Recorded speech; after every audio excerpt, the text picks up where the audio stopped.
Bom, dando sequência ao nosso programa de elevação da FEGESP, a gente vai falar um pouco hoje de gestão financeira.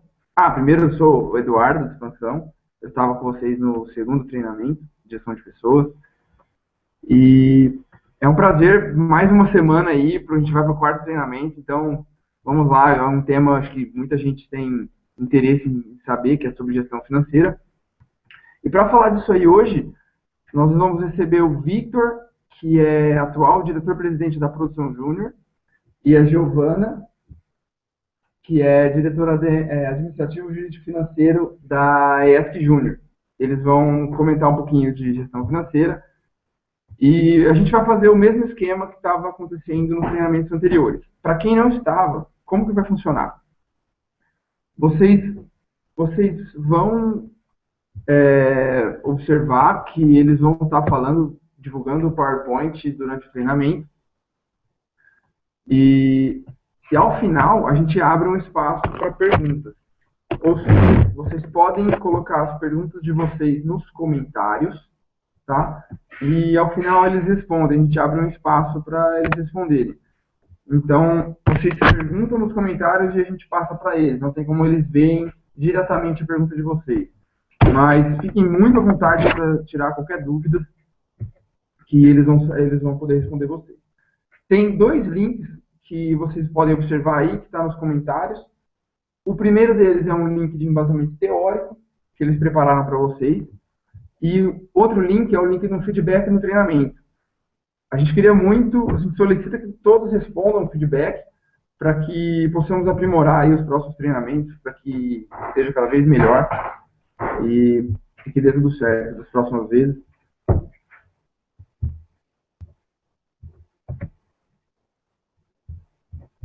Oi, perdão, pessoal. Perdão, tive um problema aqui com o meu Google. Mas, enfim, respondam o formulário, por favor, de feedback. E, então, Vitor e Giovana, agora com vocês, vamos começar aí nosso treinamento de gestão financeira.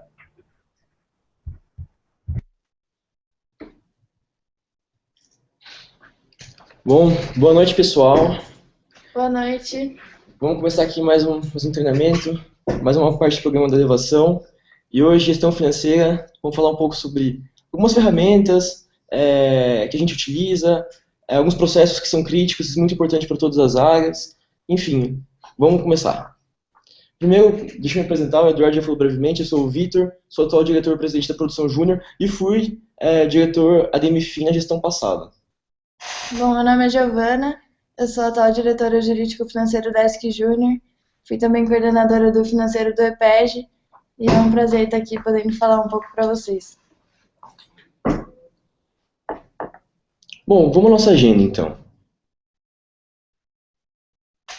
A gente vai falar um pouco o objetivo desse treinamento, a macro ideia que a gente quer passar para vocês. Também a gente vai falar sobre noções de contabilidade, introdução a tudo que é necessário para que você consiga desenvolver as outras atividades na área financeira, um pouco da estratégia relacionada do financeiro com a empresa, como a gente trabalha o planejamento financeiro, um pouco sobre eventos, haja visto que várias EJs têm um trabalho muito forte nesse segmento, a área jurídica e administrativo, que é de suma importância, e no final algumas boas práticas que a gente gostaria de deixar para vocês. Bom, vamos lá então. Objetivo. Existem várias formas de a gente desenvolver nossas atividades, desenvolver nossos processos, e o que a gente quer deixar bem claro é que o como fazemos não necessariamente é o jeito certo de ser feito. Existem várias maneiras de a gente conseguir desenvolver todas as atividades que a gente vai mostrar aqui hoje para vocês. E isso é importante, e por isso mesmo que a gente colocou a bibliografia para vocês. Lá tem tem vários PDFs, tem nossa apresentação também para vocês darem uma olhada depois. Lá estão a maior parte da bibliografia que a gente utilizou para desenvolver esse treinamento e que a gente utiliza no dia a dia das nossas EJs. Então é muito importante depois, caso vocês queiram se aprofundar um pouco mais, para que se gastem um pouquinho de tempo ali, se dediquem ali, que tem muita coisa bacana para vocês. Então, porque se o nosso jeito não é o jeito certo, se existem vários jeitos de atingir o mesmo objetivo, por que a gente está fazendo isso aqui hoje? Porque a gente tem, ao longo do tempo das CJs, ao tempo que a gente tem trabalhado nos nossos processos, trabalhando sempre com a melhoria dos nossos processos. Quando o processo é criado, a gente sempre tem muita dúvida de como ele vai acontecer, de como ele vai se desenvolver. E por que a gente faz benchmarking? Porque a gente sempre busca em outras EJs, com outros parceiros, tentar trazer de fora o que já acontece no mercado. Isso, na teoria das organizações, é chamado de isomorfismo mimético. E é isso que a gente tenta trazer um pouco para vocês. É um pouco dos processos das nossas EJs, dos processos que nós temos contatos, que foram criados, foram desenvolvidos, que passaram por uma fase de maturidade e hoje apresentam um nível de legitimidade que a gente considera que é muito bom, é muito alto, e por isso que a gente utiliza essas práticas dentro das nossas próprias empresas. Beleza, pessoal? É basicamente isso. Então vamos começar com o treinamento em si agora. Agora vamos para a parte de introdução à contabilidade. É com você, gente.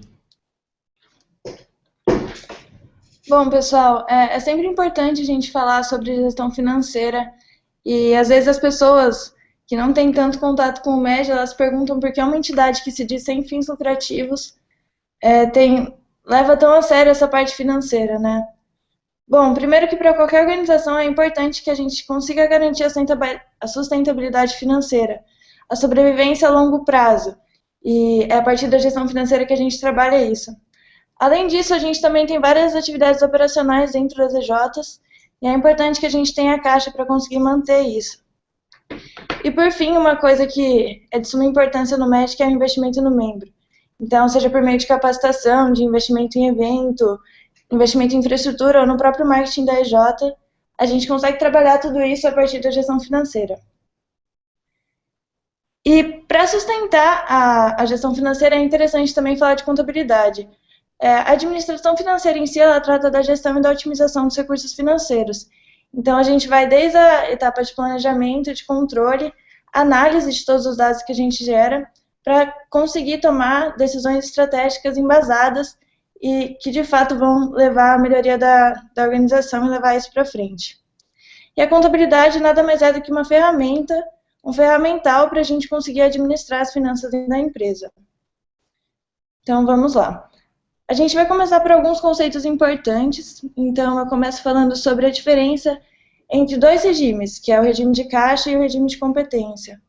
São basicamente dois modos que a gente tem de gerenciar as entradas e saídas dentro da empresa. O regime de competência, ele registra as entradas e saídas na data do fato gerador. Então, não importando de fato quando você vai receber ou pagar aquilo e quando isso vai afetar o seu caixa.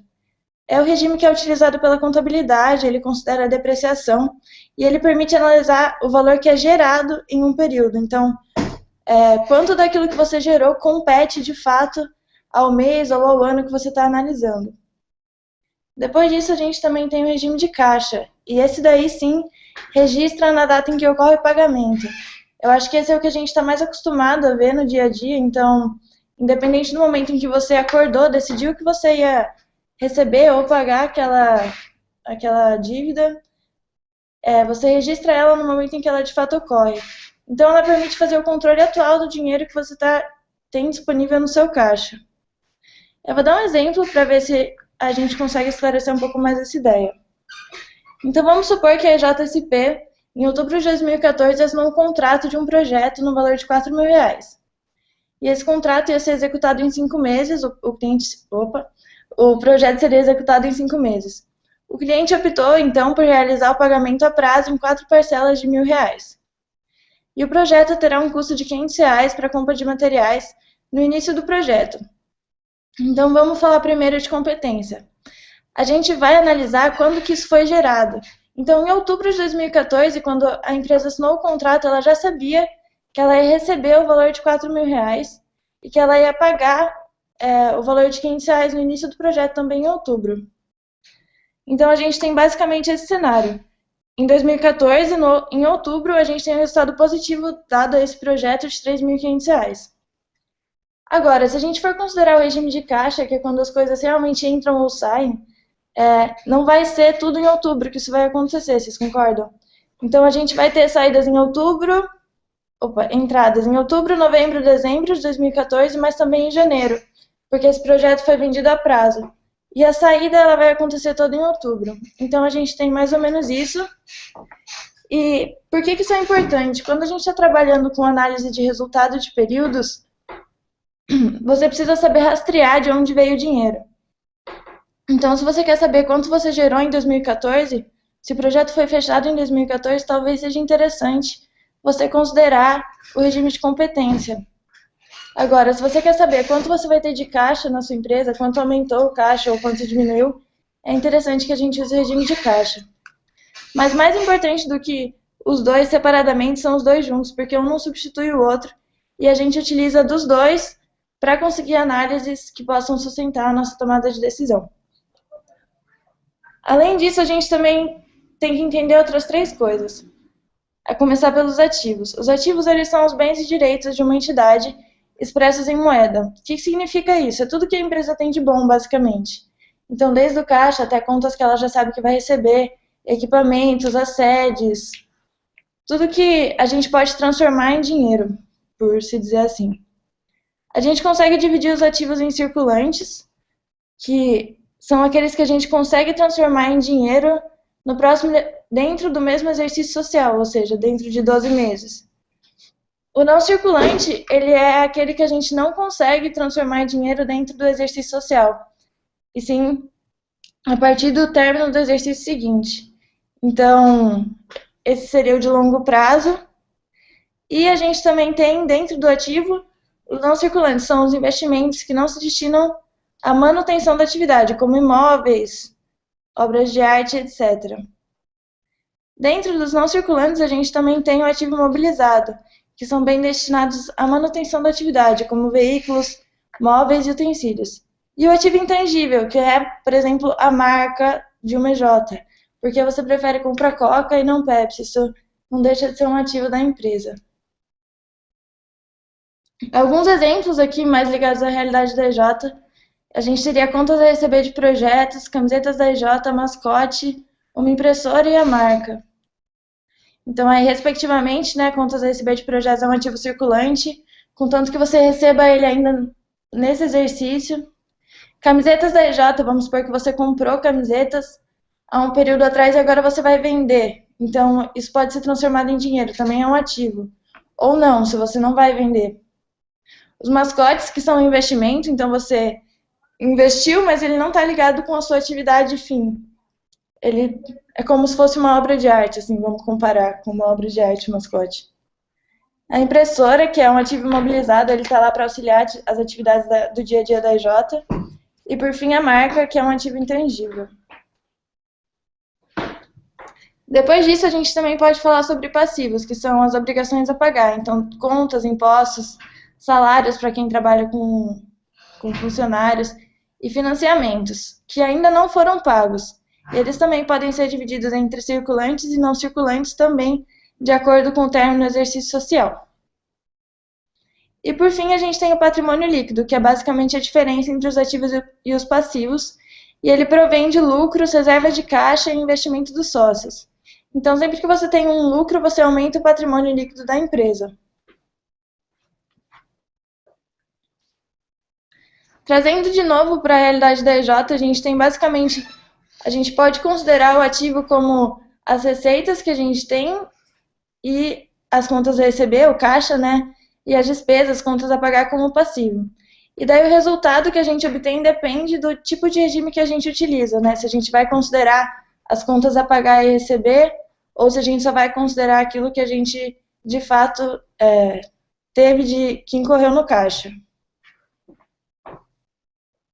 Para organizar tudo isso, a gente conta com 3 demonstrativos financeiros bastante distintos, cada um consegue tratar de uma coisa e é legal entender um pouco de todos eles. Então, vamos começar pelo balanço patrimonial.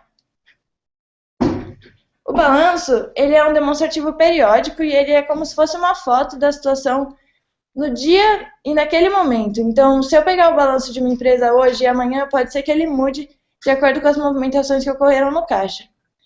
Ele considera o regime de competência e ele vai englobar justamente os ativos, passivos e o patrimônio líquido de uma empresa. É um dos demonstrativos mais utilizados para analisar uma empresa e a visão de 2 deles mostra a movimentação que ocorreu no período. Então, ele esquematicamente é disposto assim, De um lado, do lado esquerdo, a gente tem os ativos, e do lado direito a gente tem os passivos e o patrimônio líquido. Ele fica assim porque a soma de um lado tem que ser igual à soma do outro. E pode parecer confuso, mas eu vou tentar explicar um pouco melhor. Se a gente considerar uma empresa em que os sócios, por exemplo, investiram R$ 8.000, então, considerando que a gente já entendeu o que é ativo, o que é passivo e o que é patrimônio, a gente sabe que eles têm um ativo, que é o caixa de 8.000 agora, e eles também têm um patrimônio, que é o quanto os sócios investiram para começar a empresa, que é R$ 8.000 também. Então, a soma de um lado e do outro fica R$ 8.000. Agora, vamos considerar que eles compram um terreno à vista no valor de R$ 3.000. O que vai acontecer é que o caixa deles, que antes estava de 8.000, diminuiu R$ 3.000, que é o valor do terreno, mas eles adquiriram um outro ativo, que é um ativo imobilizado, que é um terreno que também vale R$ 3.000. Então, a gente divide esse ativo, mas a soma continua sendo igual.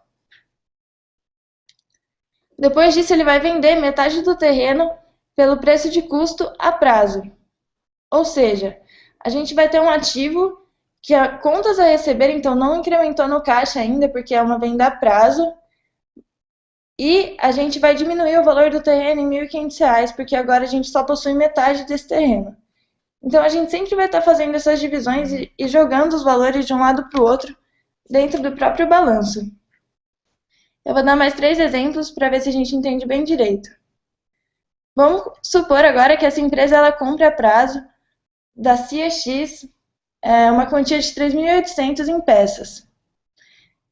Então, surge uma conta a pagar, que é um passivo, que é o valor de 3.800, que é uma conta a prazo, e ele se torna um passivo também dentro da empresa. Então, ela tem uma conta a pagar, que é o passivo, mas ela adquiriu os materiais, que passam a ser, então, um ativo.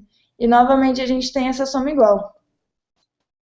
Se a gente recebe depois os R$ 1.000 daquele terreno que a gente vendeu a prazo, então ele passa a ter como pendência apenas R$ 500 agora e a gente tem um incremento de R$ 1.000 no caixa.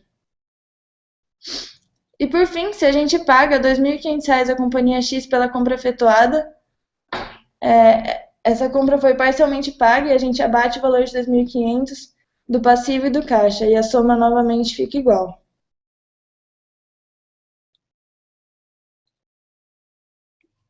Depois disso, a gente tem também o demonstrativo de resultado de exercício. Ele é um demonstrativo de período e ele não considera o caixa anterior, ele só vai considerar as movimentações. Ele vai dar para a gente quais foram as receitas, as despesas e o resultado do período, e ele vai permitir que a gente compare um período com o outro. E ele vai sempre utilizar o regime de competência, que é aquele que avalia quando a gente gerou aquela receita ou aquela despesa. Ele segue mais ou menos essa configuração que é usual. Então, a gente começa com receita bruta, tira impostos, obtém receita líquida, tira os custos, obtém o lucro bruto, até que a gente chegue no lucro líquido que a empresa teve. E essa divisão, ela é geralmente feita assim, mas cabe às EJs fazerem a divisão dentro disso, do modo que acharem mais conveniente e que facilite as análises. É sempre legal lembrar que números sozinhos, eles não... é muito mais difícil interpretar, então a gente precisa vestir eles. Então, quanto mais visual a gente conseguir tornar essa informação, mais automático, se a gente, por exemplo, for trabalhar com uma planilha do Excel, gráficos sempre ajudam, então automatizar esse processo de conseguir olhar para esses demonstrativos e entender o que está se passando na empresa. Aqui é só uma definição sobre o que é operacional e não operacional. Operacional a gente considera tudo aquilo que provém diretamente da atividade principal da empresa. Então, no nosso caso, é projetos. E por fim, a gente tem o demonstrativo de fluxo de caixa, que ele mostra o fluxo do dinheiro em um período e tudo que entrou e saiu, ele considera o regime de caixa. Então, o fluxo de caixa, geralmente ele é dividido em 3 partes, que são as atividades operacionais, de investimento e de financiamento, como está aí o da Petrobras. Mas essa divisão não é aplicável para empresas juniores, porque a gente não lida com atividades de investimento ou de financiamento do modo como é encarado pela contabilidade. Então, cabe a cada um distinguir ou categorizar os seus gastos e suas receitas como achar mais conveniente. O importante é que a gente tenha pelo menos o fluxo de caixa e o resultado do exercício de acordo com os dois regimes, para que a gente possa comparar e tirar análises da empresa. Agora o Victor vai falar um pouco sobre estratégia.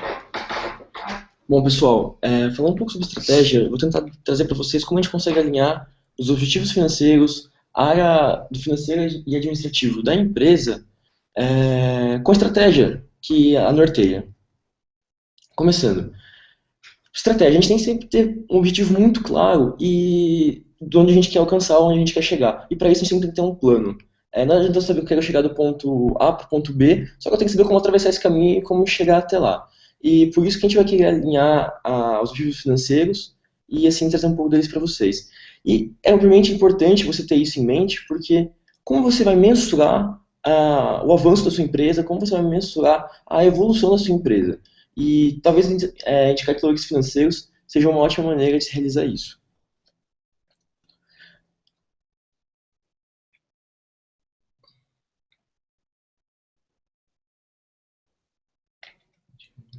Todas as metas, assim como todos os indicadores, mas principalmente as metas, a gente gosta de que elas sigam o que a gente chama de SMART. Então, o que eu gostaria de falar para vocês? Todas as metas, elas têm que ser, por exemplo, específicas.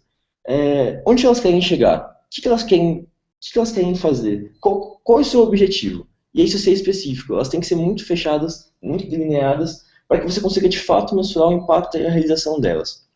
Elas têm que ser mensuráveis, ou seja, como você vai medir elas? Quando você for criar algum indicador, quando você for criar alguma métrica sobre algum indicador, você tem que saber muito bem já como você vai conseguir medir elas para que você realmente consiga algo matemático, algo numérico, para medir sua evolução, enfim, tudo que é relacionado.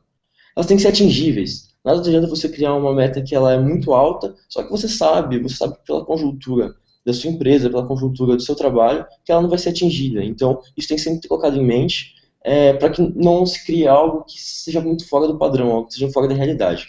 Ela tem que ser relevante, porque não adianta você ter muitos indicadores enfim, se você não consegue de fato ter uma figura disso, um quadro disso. Por isso, relevante é que elas têm que ter alguma forma peso, ou melhor, elas têm que ser realistas também. E time-bound, elas têm que ter um prazo, elas têm que ter um tempo para ser entregas. A gente fala que quando você tem uma ideia, você tem um plano, você tem um objetivo, se você não tiver um tempo para aquilo ser entregue, para aquilo ser mensurado, tudo que você tem nada passa de um sonho. Então, o prazo, o tempo para que isso seja desenvolvido é de suma importância. E também falar um pouco de indicadores de resultado. Indicadores de resultado basicamente representa o que já foi obtido pela empresa em ações passadas. Ou seja, você que está assumindo agora, você olha para trás e fala, o que foi desenvolvido? E para isso que são os indicadores de resultado. Então eu consigo sempre saber qual foi o faturamento da empresa no ano X, no ano Y. A partir disso eu consigo também saber quanto foi investido em infraestrutura, em treinamentos, só para citar alguns exemplos. E isso é muito importante, porque você pode criar vários indicadores a partir daí, a gente vai passar um pouquinho mais à frente. Porém, existem também outros indicadores, que são os indicadores de desempenho, que eles tentam de alguma forma mostrar os resultados que serão gerados no futuro. Então, você consegue trabalhar isso de forma constante, como está variando o faturamento da empresa por membro, por exemplo, num certo período. Como está o ticket médio dos projetos, ou seja, quanto a gente está cobrando mais ou menos por projeto num certo período de tempo, e como é que isso está variando com o tempo. Isso é muito importante porque vai mostrar como está de fato a evolução num curto prazo. Então é muito interessante fazer esse tipo de acompanhamento para ver se ações que vocês estão tomando no curto prazo estão surtindo efeito ou não naquele período que está sendo especificado. Agora, vou falar um pouquinho, alguns exemplos de indicadores operacionais que vocês podem ter. Um relacionado, por exemplo, ao planejamento financeiro, que é a previsão de custos e receitas. A gente faz a planejamento financeiro, a gente sempre tenta chegar o mais próximo do real, só que o quão próximo do real isso está sendo atingido. Por isso que a gente faz isso, que são os custos sobre as receitas previstas, divididos sobre os custos sobre as receitas reais. Isso vai retornar um percentual para mostrar o quanto que a gente está sendo assertivo durante o nosso planejamento financeiro. Outro indicador, nesse caso de eventos, é o resultado percentual do evento. Receitas menos despesas sobre as próprias despesas, e assim você consegue atingir um indicador. Sobre agora os indicadores estratégicos, falar um pouquinho deles, qual é o nosso resultado líquido? Como a gente consegue mensurar qual é o nosso resultado líquido sem investimentos? E esse é bastante simples, são as receitas menos as despesas, e aí você consegue saber o que de fato foi gerado de valor na empresa nesse período, quanto que foi, em outras palavras, qual foi o lucro da empresa, sem que sejam feitos todos os outros gastos, investimentos, enfim, tudo aquilo que for relacionado. Um indicador muito interessante, e eu acho que é mais interessante ainda para as empresas juniores, haja visto que a gente tem como um grande objetivo promover um crescimento dos membros, é a taxa de reinvestimento. Isso pode ser, por exemplo, relacionado a treinamentos, até para a própria infraestrutura da empresa, que basicamente a gente coloca aqui como capital investido sobre o resultado sem os investimentos. E por fim, esse aumento de liquidez corrente, isso tenta traduzir de alguma forma como está a saúde financeira da nossa empresa. Ela, ela no caso, então, são os ativos, que ou seja, são todo o nosso caixa, mais as contas a receber sobre o passivo, que são as contas a pagar. Isso basicamente vai te mostrar se você tem condições ou não ali nesse período que você está delimitando de honrar os seus compromissos.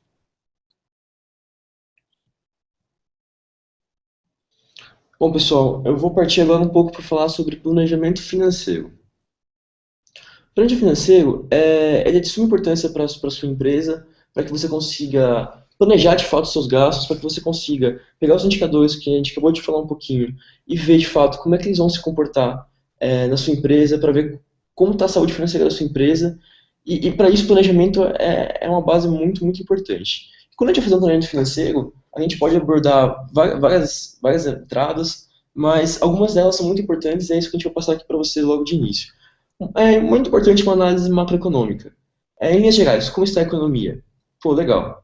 Esse ano, eu acho que vocês que têm galera de empresa júnior, que tem bastante contato com galera de empresa júnior também, muito deve estar se falando sobre a venda de projetos, está mais difícil e tudo mais, porque a economia talvez não seja tão boa. Enfim, essa análise, sim, de fato, tem que entrar no nosso planejamento financeiro, porque a gente vai ter que ajustar, às vezes, de alguma forma, os nossos gastos à realidade do mercado. Porque se você sempre seguir, talvez, o planejamento financeiro habitual e, enfim, não ajustar ao mercado em si, você pode ter prejuízo no final do semestre, você pode ter prejuízo no final do ano, e isso pode tornar a atividade da empresa júnior insustentável.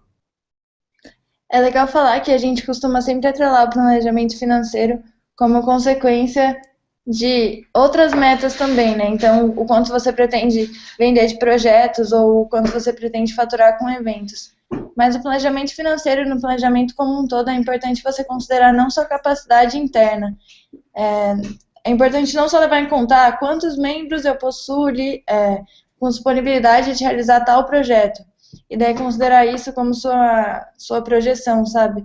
Porque a realidade, aquilo que realmente acontece, não depende só da sua capacidade interna, mas depende também de como você interage com o meio e com o ecossistema, assim, que você está envolvido, né? Então, a gente tem sim que considerar essa economia geral. Não atribuir o sucesso ou o insucesso a ela, mas sim considerar para que a gente consiga tomar planos de ação que mitiguem qualquer tipo de problema que a gente possa ter com isso, para que a gente já esteja preparado.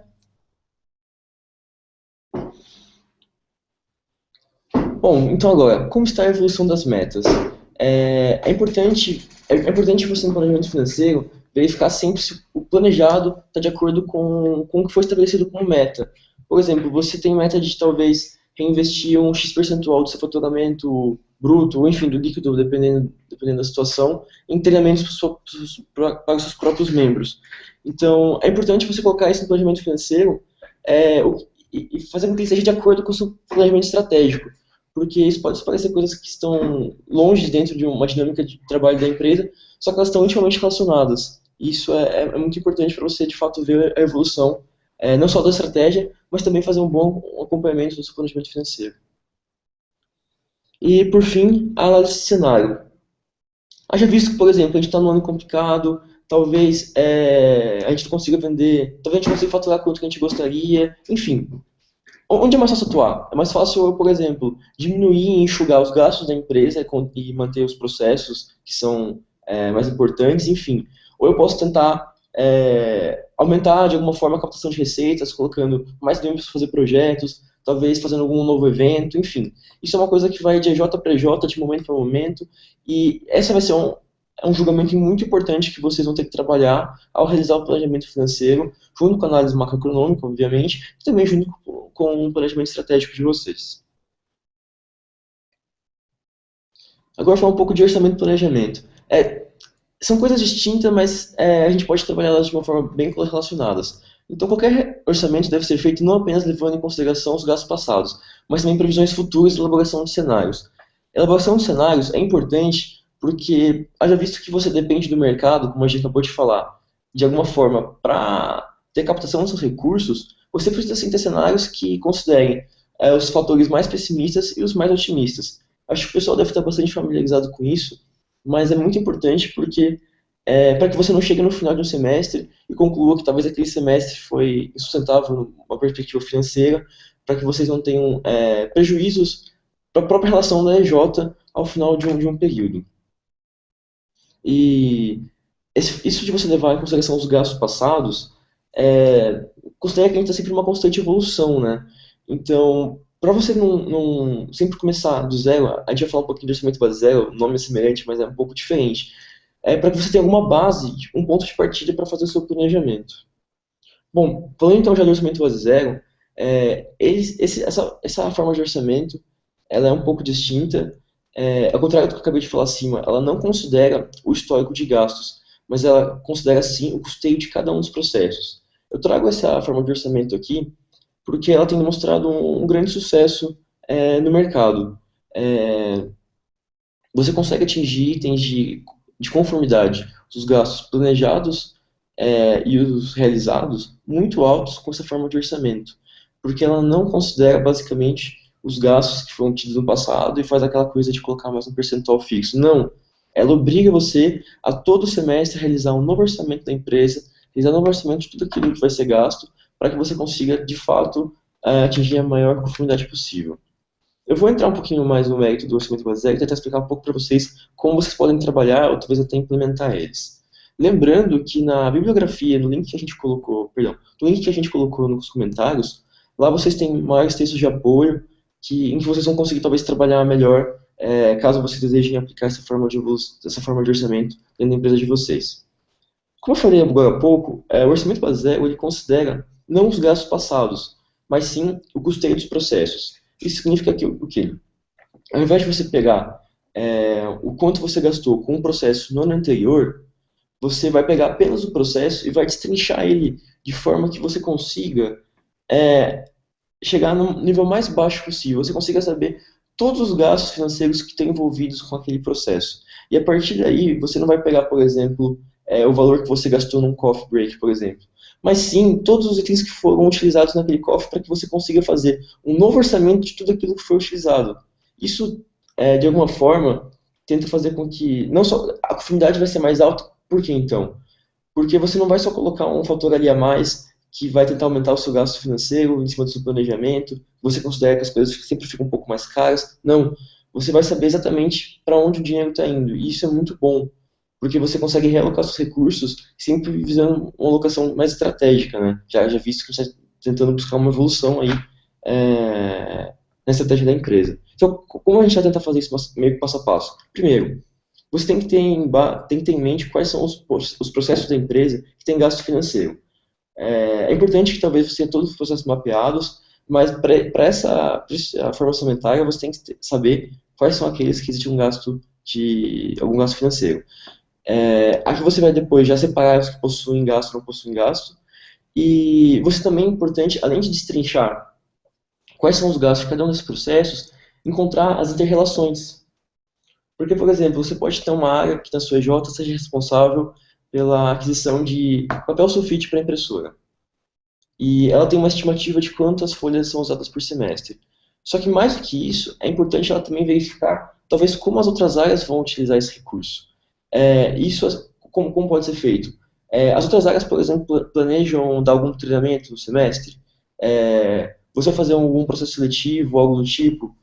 Quantas folhas você planeja gastar? Ou quantos candidatos você pretende ter para daí você conseguir inferir quantas folhas você acha que você vai gastar? Enfim, é muito importante encontrar essas relações para que você consiga chegar a um número bem é, mais próximo da realidade possível. E no final, como eu falei, você tem que elaborar cenários, porque você pode fazer o mesmo processo de diversas formas. Você pode fazer o mesmo processo com alto nível de sofisticação, um processo que vai sair mais caro, só que, dependendo do planejamento financeiro do semestre, dependendo do mercado do semestre, enfim, o que a gente já falou, talvez você não consiga atingir todo esse nível que você gostaria no seu processo. Então, além de ter em mente como seria rodado o processo da melhor forma possível, é importante você também custear a quantidade mínima de recursos necessários para que esse processo de fato ocorra.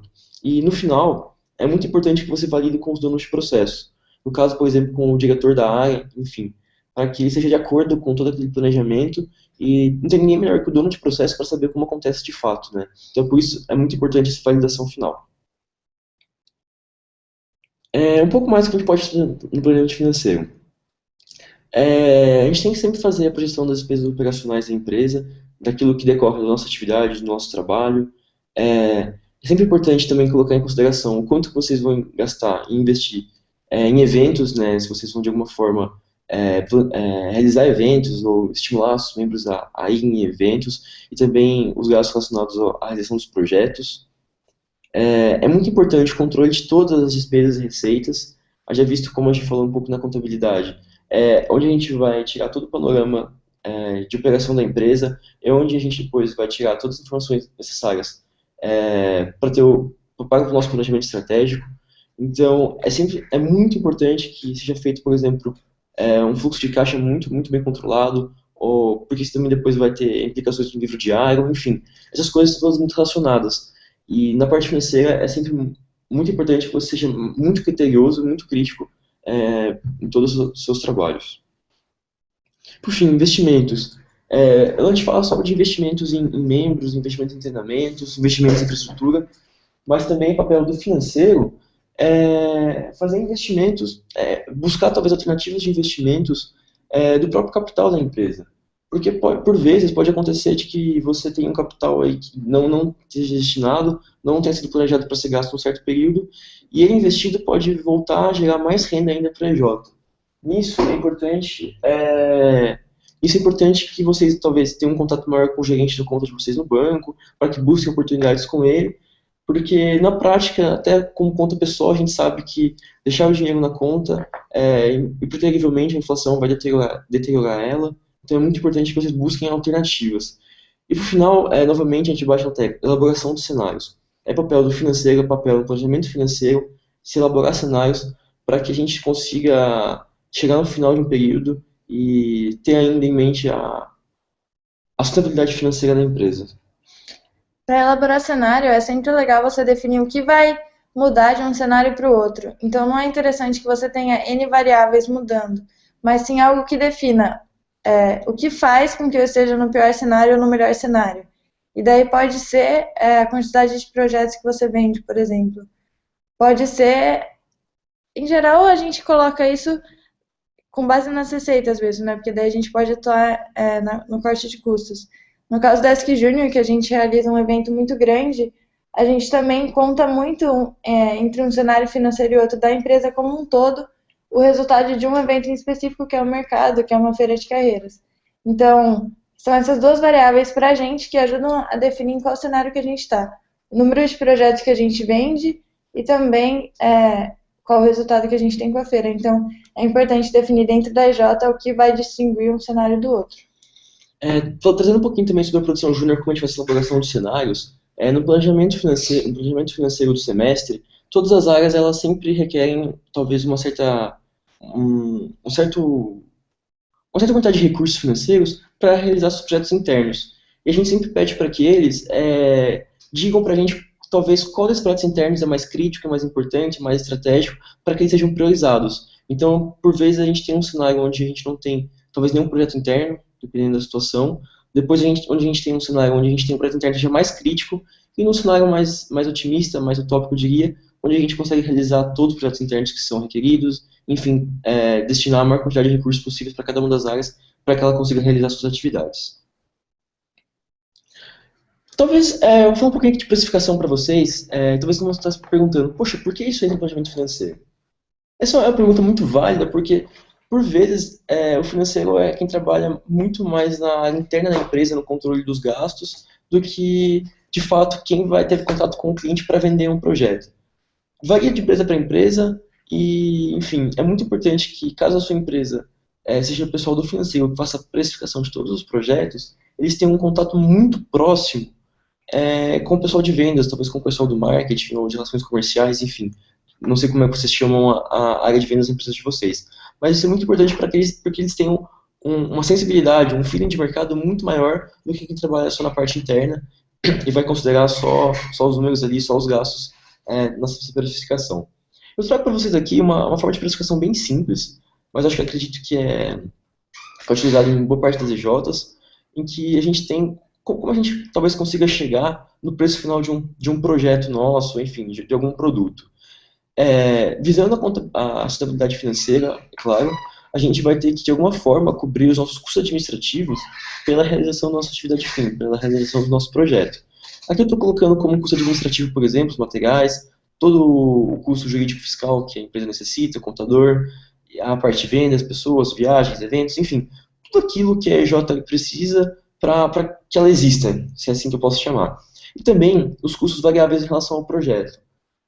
Os custos de transporte da sua equipe de projeto, o custo de material da sua equipe, talvez você vai entregar uma ferramenta no final, talvez você vai ter algum entregável impresso, enfim, tudo isso tem que ser considerado no preço do projeto para que você consiga, de fato, atingir o lucro com ele. E no final, eu coloco aqui uma margem que está multiplicando isso por mais alguma coisa. Essa alguma coisa, vamos ver como é que a gente pode trabalhar ela. Essa alguma coisa que eu chamo aqui de margem, ela está relacionada ao projeto em si. Qual o tamanho desse projeto? Uma equipe de projeto consegue fazer? 2 equipes? Quantos membros eu tenho que alocar? Qual o risco desse projeto? Qual é a dificuldade de realização desse projeto? Qual é talvez o tema de projeto e, enfim, qual é o interesse dos membros em realizar esse projeto? Isso você pode colocar nessa forma para trabalhar, talvez, só a própria margem de lucro do projeto, mas também tentar ser compensado financeiramente pelos próprios riscos que esse projeto tem com a sua empresa. Então, no momento de fazer a precificação dos projetos, é muito importante que vocês considerem isso para que os projetos sejam também diferenciáveis entre si. Você não vai na prática cobrar por um projeto muito complexo, mesmo que você cobra por um projeto muito simples e muito curto. E é isso que essa variável tenta trabalhar. Além disso, essa margem ela pode estar associada também a fatores estratégicos, né?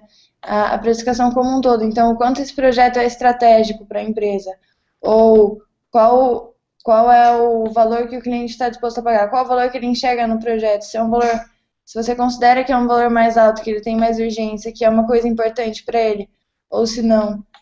São várias coisas que vão definir, talvez, um fator multiplicativo para você conseguir obter o preço do seu projeto. São vários os métodos que a gente tem de precificar um projeto. Esse é um deles e é importante que cada um defina para si mesmo o que é importante considerar na hora de ter o preço de um projeto, além dos custos, né? Pessoal, voltando nisso, vou falar novamente aqui no link que a gente passou para vocês, tem uma pasta falando sobre precificação de projetos. Dê uma olhada lá, tem uma apostila sobre custeio também, e isso pode ajudar vocês a realmente encontrar quanto custa talvez cada hora de consultor no projeto da sua empresa, enfim, tudo aquilo que pode ser utilizado como input no momento de precificar um projeto, porque isso de fato é muito importante. Bom, falar um pouquinho agora da parte de eventos. Então, a experiência que eu tive com eventos foi esse ano no EPEG e também no evento que eu já citei antes, que é o Mercado, que são 2 eventos grandes, totalmente distintos, mas que movimentam bastante do caixa, né? Eu acho que são eventos significativos. Então, eu vou falar um pouco da minha experiência, talvez para que você possa ser aplicado nas EJs de vocês também. Bom, primeiro é importante definir qual que é a estratégia do seu evento. Se você quer que ele zere, se você quer que ele tenha lucro, ou se você mesmo vai subsidiar um evento. Então, pode ser que para a sua EJ seja interessante que os trainees, por exemplo, compareçam a um evento no começo do ano. Então, talvez você possa destinar parte do seu lucro para subsidiar uma parte do evento e tornar o evento mais barato para os membros. Ou, no caso de um evento externo, por exemplo, você vai estar convidando empresas ou lidando com patrocinadores, então é diferente e é possível que você obtenha lucro. Ou até mesmo que você zere, né? Aí, ainda assim, a barrinha verde está um pouquinho maior, porque a gente está tratando também com um pouco de margem de segurança. Então, são 3 etapas em um evento que é basicamente planejamento, acompanhamento e o fechamento. O planejamento, ao meu ver, é a etapa mais importante. Ele tem que também estar atrelado ao planejamento financeiro anual da SUEJ e ele leva em conta a base histórica mais o contexto atual. A gente costuma trabalhar geralmente também com 3 cenários, que é o pessimista, que seria o mínimo que o evento precisa para acontecer. O realista, que conta com já mais algumas coisas, e o otimista, que seria aquele que geralmente os organizadores do evento gostariam que tivesse. Então, é sempre uma luta aí entre quem está gerenciando a parte financeira do evento e quem está gerenciando o conteúdo, a infraestrutura.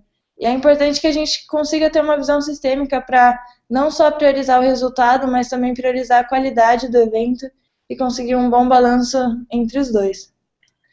Um ponto importante é que as cotações sobem, então é importante, por mais chato que seja, fazer sim cotações dos itens que vocês vão precisar no evento. E sempre trabalhar com uma margem de segurança, eu diria aí de no mínimo uns 10%. Sobre as receitas, as despesas.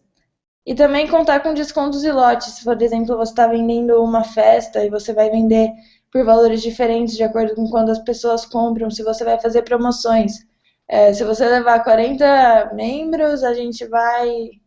Enfim, qualquer coisa desse tipo também deve ser considerada no planejamento financeiro. Brindes, prêmios e etc. Depois disso vem uma etapa também muito importante, que é a de acompanhamento. Então, é muito legal que a gente consiga definir uma periodicidade para que sejam feitas revisões no planejamento. Então, você vê em qual cenário você está, ou se não existir esse cenário, criar um novo cenário em que você consiga balancear suas receitas com as suas despesas agora que o evento está se aproximando.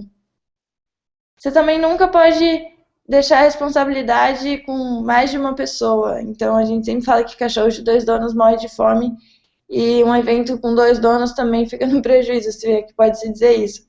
Então, centraliza a responsabilidade tem que recair sobre uma pessoa e é para ela que você vai cobrar. Então, seja na parte de cotar, tem alguém responsável pelo conteúdo do evento, pede para essa pessoa ficar responsável pelas cotações e seguir essas cotações na hora de fato, realizar os contratos com os fornecedores, etc. No dia do evento, é legal sempre ter uma caixinha ou um envelope, nem que você tenha que dar isso para o responsável, né? Então, a gente fez um modelo já, que é o que a gente precisa, então tudo tem que estar anotado lá, e no final o que tinha no envelope, mais ou menos o que está anotado lá, tem que ser o que está no envelope no final. Caso contrário, a gente tem que rastrear para onde foi esse dinheiro.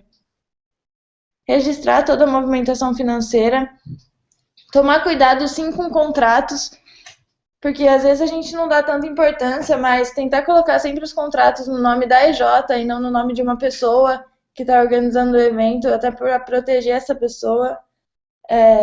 Tomar cuidado quando você vai, por exemplo, alugar um local para fazer a festa, geralmente tem alguma cláusula que fala sobre vistoria, façam a vistoria. Isso são todos pontos importantes que podem depois causar problemas se não bem feitos. Também atenção às formas de pagamento, se você vai receber ou não, né? A gente volta a falar do fluxo de caixa. É importante que você já tenha recebido o suficiente para pagar o seu evento, se você não tem caixa suficiente para bancar ele antes que ele aconteça. Sempre pedindo nota fiscal e recibo e mantendo as planilhas atualizadas para que qualquer um, a qualquer momento, possa saber como está a situação do evento e não uma pessoa em específico só. E por fim, o fechamento. É que a gente não pode demorar muito, porque as informações muitas vezes têm que estar frescas na cabeça. Com tudo registrado fica muito mais fácil. Relacionem os gastos às notas para vocês poderem rastrear depois. E tomar cuidado para não registrar movimentações repetidas. É muito importante nessa etapa trabalhar na gestão do conhecimento. Então, tão importante quanto você saber qual foi o resultado final do evento é você conseguir dizer o quanto foi gasto com cada uma das coisas que você previu. Porque no próximo ano essa informação vai ser relevante, principalmente se é um evento que está sempre acontecendo, como, por exemplo, foi o caso do EPEG. E daí vale fazer um relatório financeiro, por exemplo, se for pertinente. E por fim, é sempre legal ter uma boa ferramenta que contemple os cenários e faça os cálculos e deixe as coisas visuais. Então, aí tem as duas ferramentas. A primeira é a do planejamento financeiro do EPEG, e a segunda é o controle do mercado, que é o evento que eu falei para vocês. Então, sempre que der para fazer gráficos e tornar isso mais visual e dinâmico possível, melhor.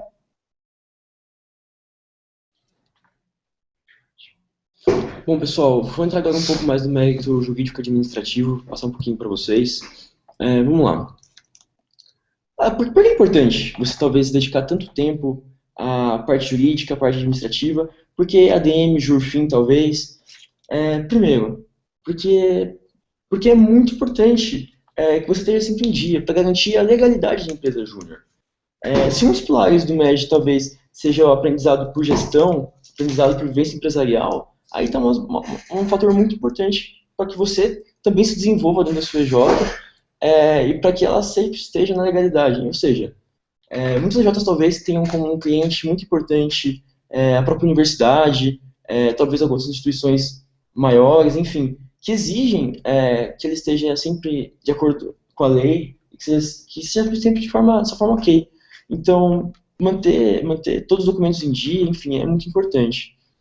Também protege contra qualquer problema jurídico.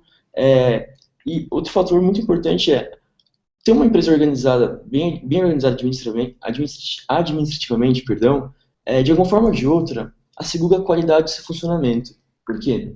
Nós, no MED, estamos sempre tentando trabalhar em vender melhores projetos de qualidade e tudo mais, e pecar, talvez, em algum fator administrativo, como enviar algum documento para o cliente e tudo mais, causa uma imagem muito negativa para a nossa própria empresa, até para o movimento. Então, a gente está tentando alcançar patamares tão mais altos, tão mais sofisticados, a gente tem que tomar muita atenção para também não errar no básico. E, por fim, a importância é absolutamente necessário para o processo de federação, para que as Js venham fazer parte da federação.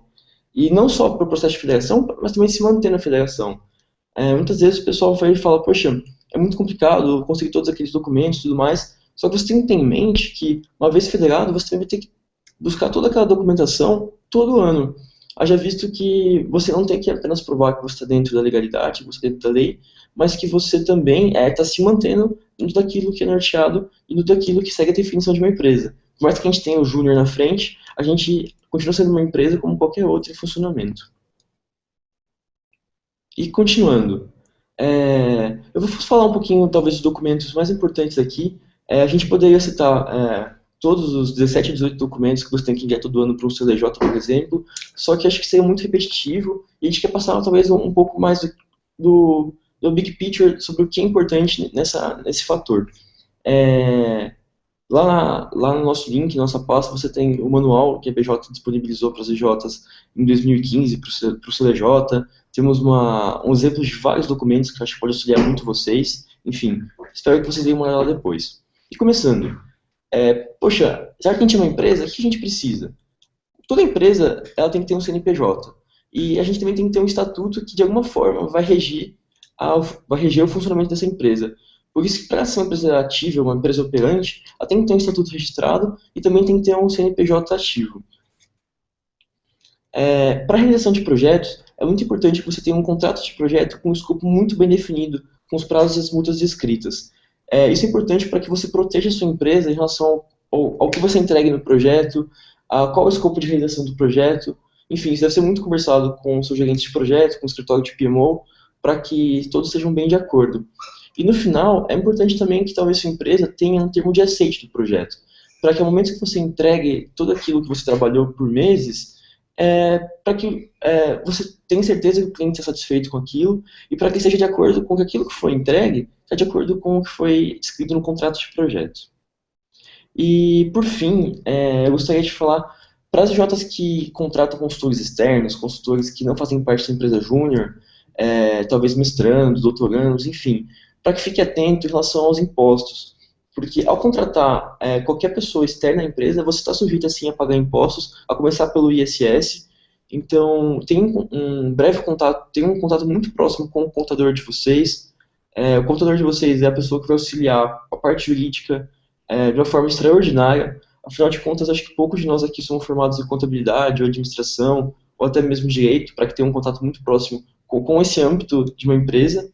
E então, ter um contador de confiança que seja muito próximo às suas atividades é de suma importância para conseguir o sucesso da sua empresa nesse âmbito. E por fim, pessoal, eu e a Gia agora a gente vai falar um pouco sobre algumas boas práticas. Voltando no início, o nosso jeito não é o único jeito correto, existem diversas maneiras aí de conseguir o mesmo objetivo. Então, ele fala um pouquinho sobre o que é esperado do financeiro, sobre o que é esperado das áreas administrativas, financeiras, jurídicas, enfim, para que vocês tenham um encerramento aqui. Bom, é sempre importante estabelecer uma periodicidade para análise dos seus resultados financeiros e, quando necessário, traçar planos de ação. Então, separa uma periodicidade, uma vez por mês, na reunião de grupo ou na reunião de diretoria, a gente vai analisar o que aconteceu e por que aconteceu, principalmente, e o que a gente vai fazer sobre isso, porque senão isso acaba não acontecendo tanto quanto deveria. Sempre tem um responsável bem definido pelas questões financeiras. Isso é muito importante para que você tenha uma referência de quem vai cuidar desse âmbito dentro da sua empresa. Ele sempre vai ter responsável por responder como está todo o avanço da empresa, né, do quesito financeiro, como está o faturamento, se você tem algum cliente que está devendo, e alguém tem que concentrar essa informação para que ela consiga ser bem trabalhada, porque os gastos da empresa eles não são concentrados, ao contrário de como é o controle. Então, ter um responsável é de suma importância. Além disso, como eu já falei, trabalha sempre com uma margem de segurança, porque por mais que a gente se esforce para prever e projetar o mais próximo da realidade possível, nem sempre a gente consegue e a gente está sujeito a uma série de acontecimentos de última hora e de certa forma imprevisíveis, então é importante que a gente sempre tenha uma margem de segurança. Tenha bem definido em quais atividades investir e quais gerar lucro de acordo com sua estratégia. Por que isso? Existem investimentos que você vai fazer visando gerar lucro, visando aumentar o faturamento da sua empresa. Existem investimentos que você vai realizar visando o próprio desenvolvimento dos membros. Só que sempre tenha em mente que você vai estar fazendo isso de acordo com a sua estratégia. Se você fugir da sua estratégia, você pode talvez estar caminhando para um lado contrário daquilo que foi definido como o futuro da empresa, como a visão da empresa, enfim. Então, sempre tenha em mente sua estratégia antes de realizar qualquer gasto, qualquer investimento, e também sempre se questione um pouco sobre qual é o impacto desse investimento e qual é a relação custo-benefício de cada um dos gastos que você vai estar realizando. Sempre mantenha a transparência, afinal o dinheiro não é seu, é da EJ e todos os membros estão trabalhando para gerar aquele resultado.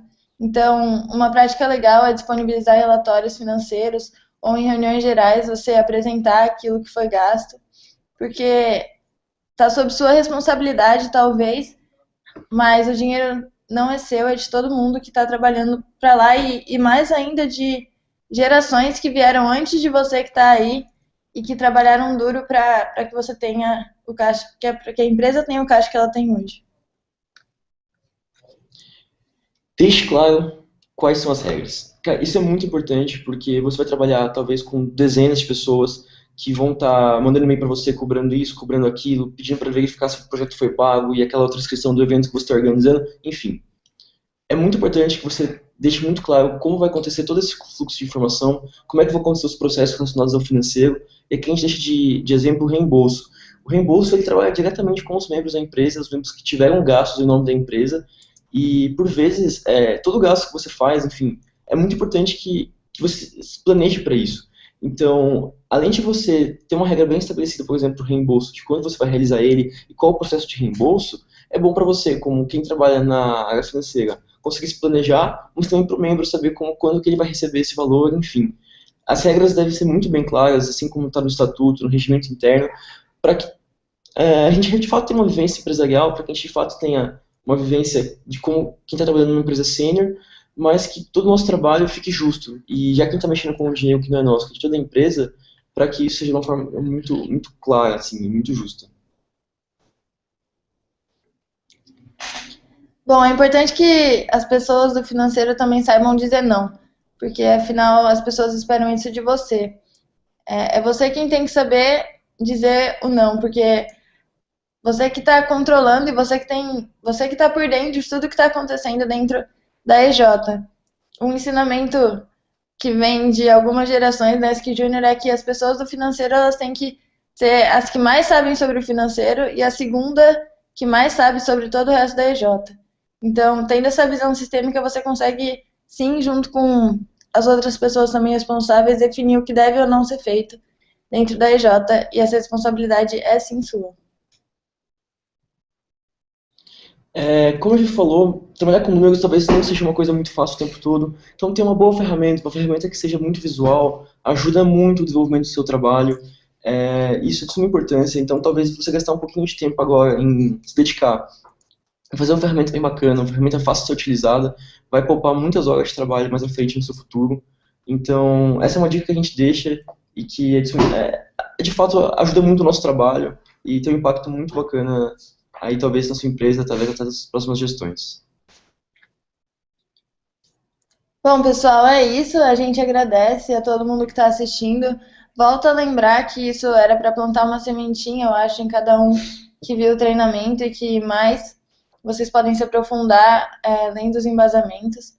Os nossos contatos estão aí também, a gente se disponibiliza para responder qualquer dúvida que vocês tenham, mesmo posterior ao treinamento. E, bom, obrigada. Bom, pessoal, realmente, só reafirmando o que o Gi acabou de falar, muito obrigado a todos. O que a gente passou aqui por cima, é muito difícil a gente explicar toda a gestão financeira de uma empresa em pouco mais de uma hora e meia. Então, por favor, fiquem à vontade, mandem e-mail pra gente se vocês tiverem qualquer dúvida ou questão. Façam um bom proveito do material que a gente separou para vocês, porque a gente tem certeza que vai ajudar muito. E também agradecer a FEGET por mais essa oportunidade de a gente tentar trabalhar com todo o MESH.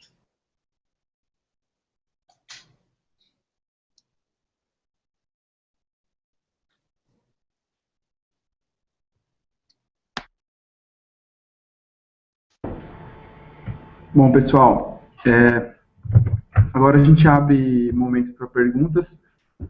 Porém, hoje a gente não viu os comentários, as perguntas sendo postadas nos comentários.